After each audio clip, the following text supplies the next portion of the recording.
Assalamualaikum warahmatullahi wabarakatuh. Selamat pagi, siang, sore, atau malam.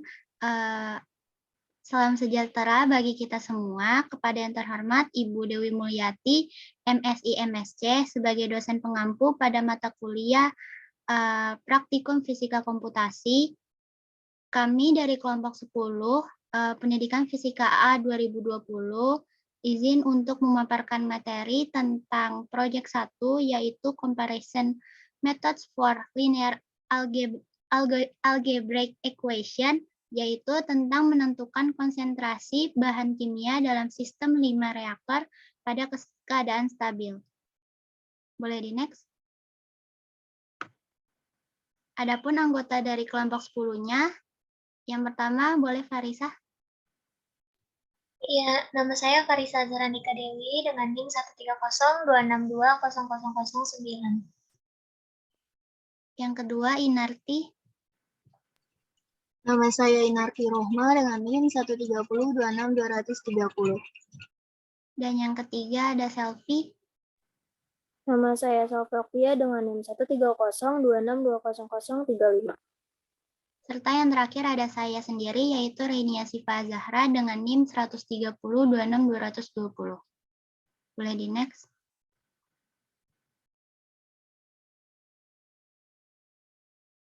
Baik, selanjutnya yaitu materi pertama tentang pendahuluan. Boleh di next? Sistem persamaan linear. Nah, sistem persamaan linear itu adalah sekumpulan persamaan linear yang terdiri dari beberapa variabel. Kata sistem di sini itu sangat penting karena menunjukkan bahwa persamaannya perlu dipertimbangkan bersamaan dan tidak berdiri sendiri. Sedangkan persamaan linear yaitu adalah suatu persamaan aljabar yang tiap sukunya mengandung konstanta atau perkalian konstanta dengan variabel tunggal. Struktur umum sebagai persamaan linearnya itu adalah Y sama dengan MX ditambah B. Nah, dalam hal ini, konstanta M itu akan menggambarkan gradien garis dan konstanta B merupakan titik potong dari garis dengan sumbu Y. Nah, sistem persamaan linear itu terbagi menjadi yang pertama, sistem persamaan linear dua variabel, yaitu struktur umumnya adalah AX ditambah BY ditambah C sama dengan 0, di mana konstanta A dan B-nya itu bila dijumlahkan, hasilnya bukan angka 0, melainkan konstanta itu dituliskan sebagai A lebih besar sama dengan dari 0. Grafik persamaan ini bila digambarkannya pun akan menghasilkan suatu garis lurus, dan setiap garis dituliskan dalam suatu persamaan seperti yang tertera di atas. Yang kedua, sistem persamaan linear lebih dari dua variabel, yaitu suatu persamaan linear dapat benar lebih dari dua variabel seperti berikut ini. A1 dikali X1 ditambah A2 dikali X2 ditambah sampai AN dikali XN, yaitu hasilnya adalah B.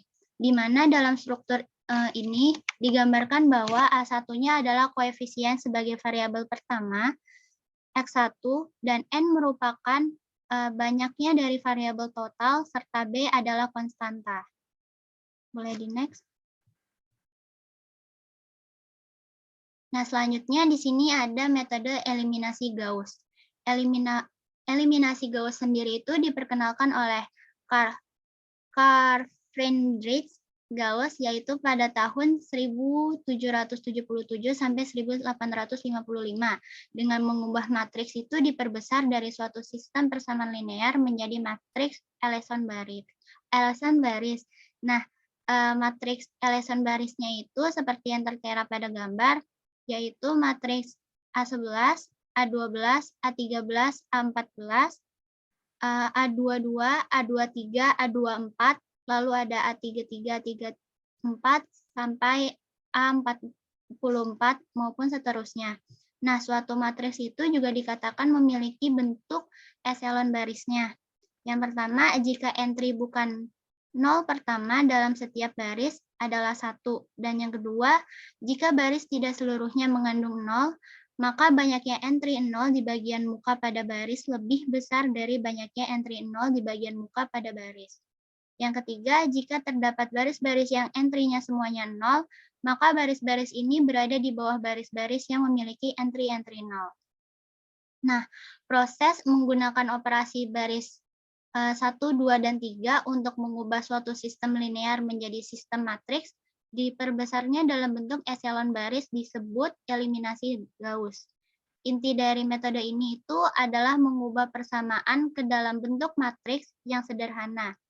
Kemudian dilakukan substitusi baliknya untuk mendapatkan nilai akar persamaannya, dimulai dari baris terakhir, baris ke n, dan dapat dihitung yaitu xn sama dengan bn dibagi dengan an, n, lalu dikalikan dengan 0. Nah, selanjutnya ada metode eliminasi Gauss-Jordan. Metode Gauss-Jordan ini dilakukan dengan operasi matriks. Bentuk umum perkaliannya itu ada matriks A dikali matriks X sama dengan matriks B. Lalu dengan matriks A adalah matriks dari M dikali N, lalu matriks X adalah matriks N dikali 1, dan matriks B adalah matriks kolom, lalu matriks A dan matriks B sudah diketahui, sedangkan matriks X-nya adalah variabel yang akan ditentukan nilainya. Nah, proses aljabar dari metode eliminasi Gauss-Jordan ini dengan modifikasi dari matriks A menjadi matriks identitas atau matriks I yang bernilai 1 pada diagonalnya dan yang lainnya adalah bernilai 0, sehingga dia tidak perlu melakukan substitusi mundur dalam perhitungannya. Boleh di next?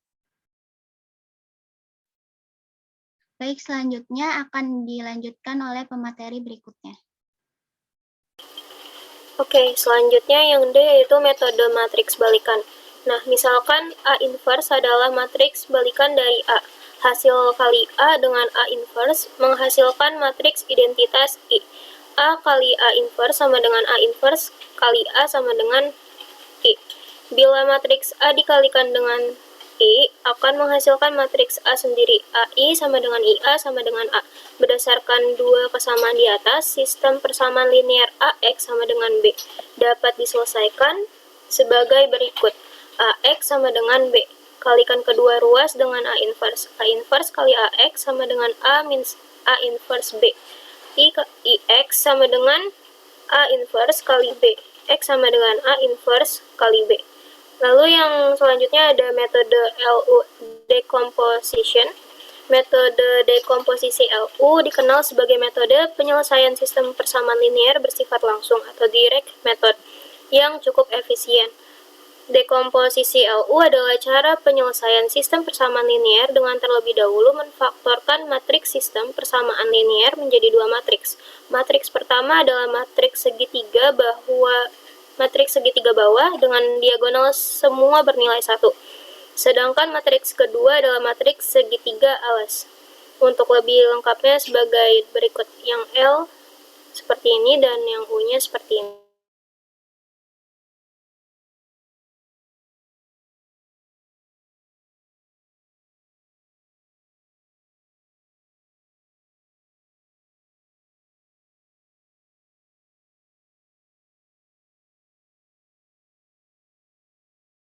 Selanjutnya yaitu izin off cam yang sebelumnya karena sinyalnya juga lagi jelek. Untuk selanjutnya itu masuk ke forward substitution and backward substitution. Pada forward substitution, substitusi forward dengan substitusi nilai matriks L dan matriks U ke matriks A, maka akan mendapatkan LUX sama dengan B. Untuk menentukan nilai X terlebih dahulu mencari nilai vektor T yang didefinisikan sebagai berikut. LT sama dengan B. Untuk lebih lengkapnya, matriksnya bisa dilihat sebagai berikut. Lalu setelah nilai dari vektor T diketahui seluruhnya, vektor X bisa mulai dicari dan nilai T dapat ditulis sebagai berikut. Untuk lebih lengkapnya bisa lihat pada matriks di bawah ini. Lalu berbeda dengan cara sebelumnya untuk menentukan nilai vektor X, gunakan backward substitution karena bagian matriks U dari diagonal hingga ke bawah bernilai 0. Maka akan lebih mudah jika perhitungan dimulai dari baris ke N, lalu N1, lalu N kedua, dan seterusnya. Boleh di next slide. Nah, ini topik atau masalahnya yaitu menentukan konsentrasi bahan kimia dalam sistem 5 reaktor pada keadaan stabil. Jika kita melakukan neraca massa untuk zat konservatif, yaitu zat yang tidak bertambah atau berkurang karena transformasi kimia dalam reaktor, kita harus menghitung laju aliran massa ke dalam reaktor melalui pipa aliran masuk dan keluar reaktor melalui pipa aliran keluar. Ini dapat dilakukan dengan mengambil produk dari laju aliran Q dalam meter kubik per menit dan konsentrasi C dalam miligram per meter kubik untuk setiap pipa. Lalu jika ada insinyur kimia dan perminyakan yang merancang sistem 5 reaktor, bagaimana cara mereka menentukan konsentrasi bahan kimia agar bisa menghasilkan campuran dengan konsentrasi tertentu. Nah, di sini sistem 5 reaktor yang saling berhubungan seperti pada gambar di bawah ini dirancang dalam keadaan stabil. Beberapa besar konsentrasi pada reaktor 1, 2, 3, 4, dan 5. Berikut gambar hasil reaktornya. Boleh di next slide. Mungkin untuk selanjutnya saya serahkan kepada pemateri selanjutnya. Oke, baik.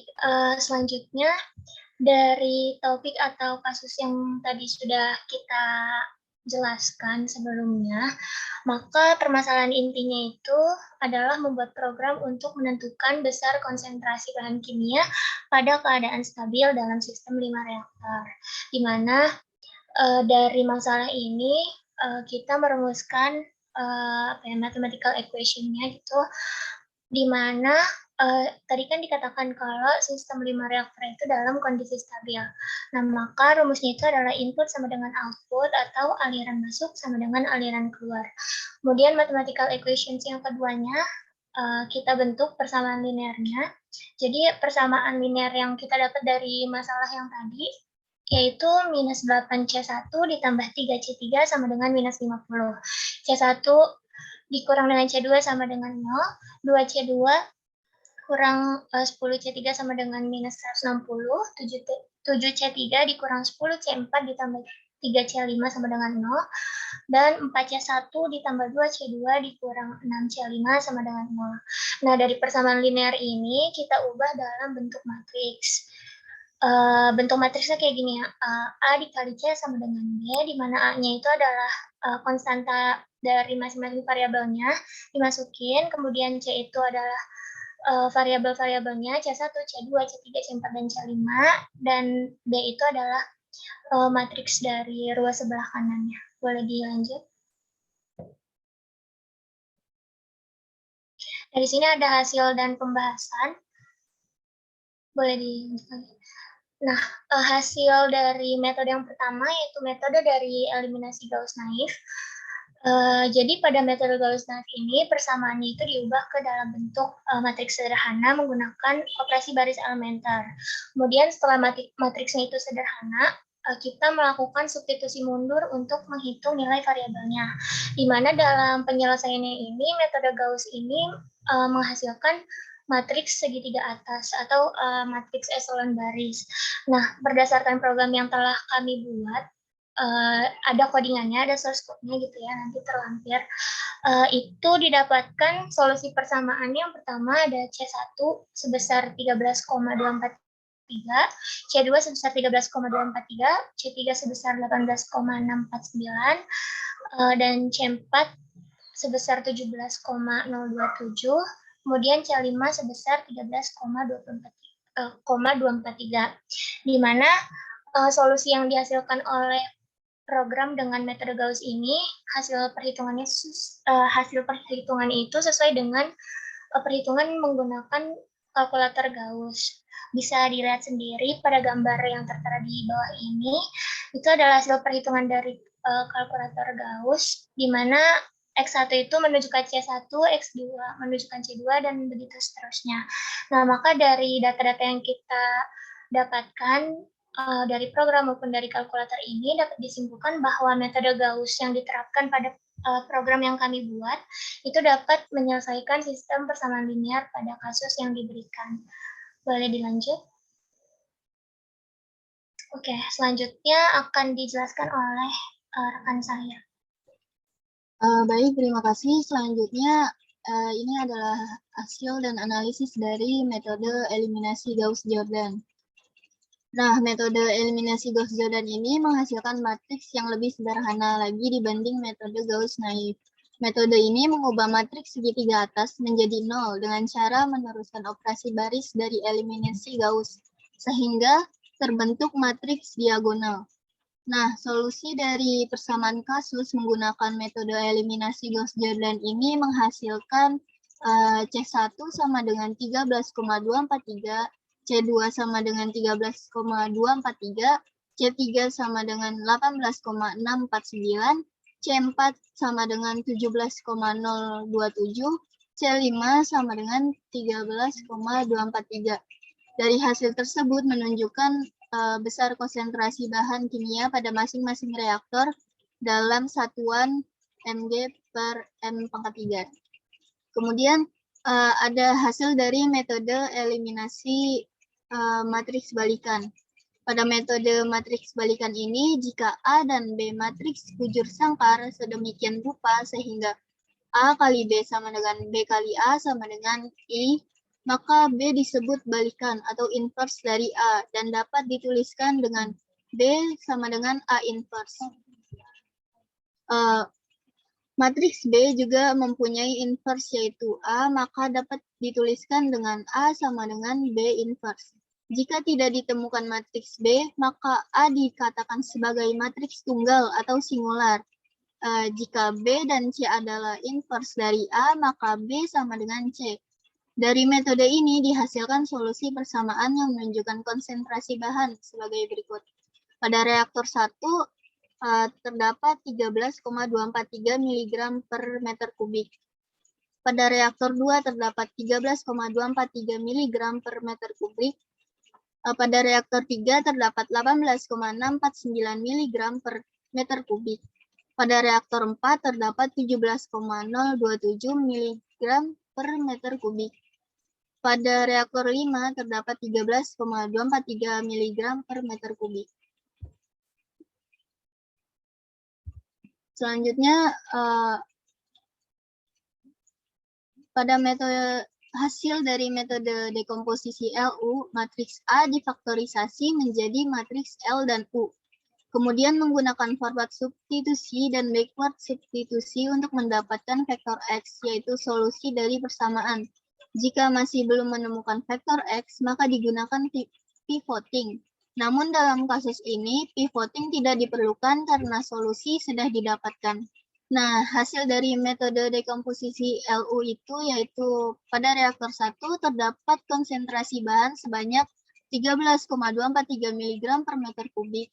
Pada reaktor 2 terdapat konsentrasi bahan sebanyak 13,243 mg per meter kubik. Pada reaktor 3 terdapat konsentrasi bahan sebanyak 18,649 mg per meter kubik. Pada reaktor 4 terdapat konsentrasi bahan sebanyak 17,027 mg per meter kubik. Dan pada reaktor 5 terdapat konsentrasi bahan sebanyak 13,243 mg per meter kubik. Kesimpulan dan saran. Jadi kesimpulan yang bisa didapat dari kasus ini yaitu berdasarkan keempat metode yang diterapkan pada program, yakni program eliminasi Gauss-Naif, eliminasi Gauss-Jordan, matriks balikan, dan dekomposisi Lu, didapatkan solusi persamaan yang sama, yaitu C1 sama dengan 13,243, C2 sama dengan 13,243, C3 sama dengan 18,649, C4 sama dengan 17,027, dan C5 sama dengan 13,243. Dan jika dibandingkan dengan hasil perhitungan manual maupun kalkulator Gauss, didapatkan solusi yang sama, juga dengan program yang telah dibuat. Maka dari itu, dapat disimpulkan bahwa keempat metode yang digunakan pada kasus ini dapat menyelesaikan masalah sistem persamaan linear. Perbedaan dari keempat metode tersebut terletak pada algoritmanya. Kemudian saran dari kelompok kami yaitu lebih teliti dalam perhitungan yang akan digunakan. Kemudian lebih diperhatikan lagi setiap langkah dalam pemrogramannya berdasarkan metode yang akan digunakan. Selanjutnya saya kembalikan kepada Rainia. Baik, sekian pemaparan kami mengenai menentukan konsentrasi bahan kimia dalam sistem 5 reaktor pada keadaan stabil yang dapat kami sampaikan. Lalu kami kelompok 10 juga mengucapkan terima kasih atas perhatian dan juga kesempatannya, dan mohon maaf apabila terdapat salah kata atau kurang penyampaian yang kami berikan. Wassalamualaikum warahmatullahi wabarakatuh.